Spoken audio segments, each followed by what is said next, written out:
The gunman's social media post revealing a blatant anti-Trump bias.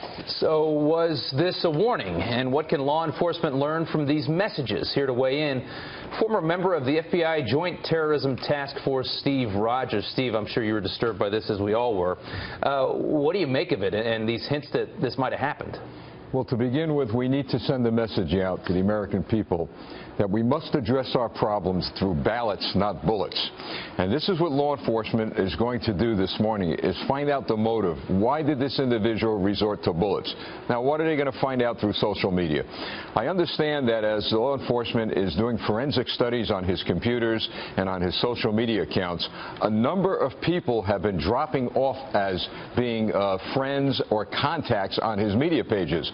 So law enforcement is going to try to find those names and see if anyone else may have known something or perhaps been involved in conversations with him regarding this very, very terrible incident. Well, and we do know at this point he was actually a member of several anti-Trump groups on Facebook, so they can look at all of those members as well. Well, you're exactly right. The other issue here is, and you know, this is not a time to place blame, but there's a common thread and a common progression. First, it was verbal assaults on our lawmakers, then physical violence, and now we have a tremendous amount of violence that was perpetrated the other day.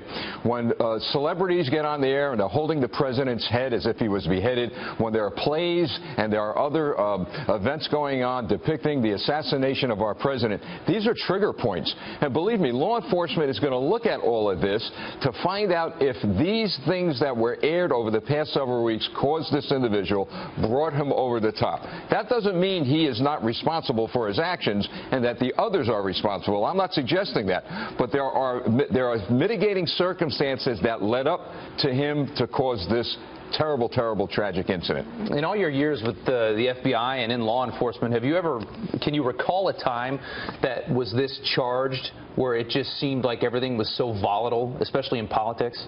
In the 38 years I've been a law enforcement officer, I've never seen it this bad.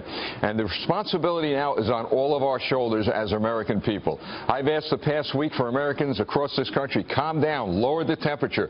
Let's come together before we open our mouths, before we speak publicly. And those of us on television, I'm very cognizant of the fact that the words I say can have a lot of meaning to different people, and I want that meaning to be civil, and I want it to be to a point where we're going to all come together and address these problems. You know, I heard a congressman yesterday refer to it as rhetorical terrorism, and I'd never heard that term before. And he talked about, you know, using those trigger words that to, you know, someone who is in a right state of mind, they won't mean something like they would mean to someone like the shooter yesterday. Well, that's absolutely right, and it's some of the things we see on TV. Look, you know, those of us that have a national platform, we can either validate or invalidate somebody's action unintendedly by what we say and do. We all have to step up and be accountable and responsible for our actions, and I'm hoping to God Almighty that this actually allows us to do that. No, so do we. Yeah. Steve, thank you so much for coming on this morning. That's a lot of great insight. We do appreciate it. Thank you.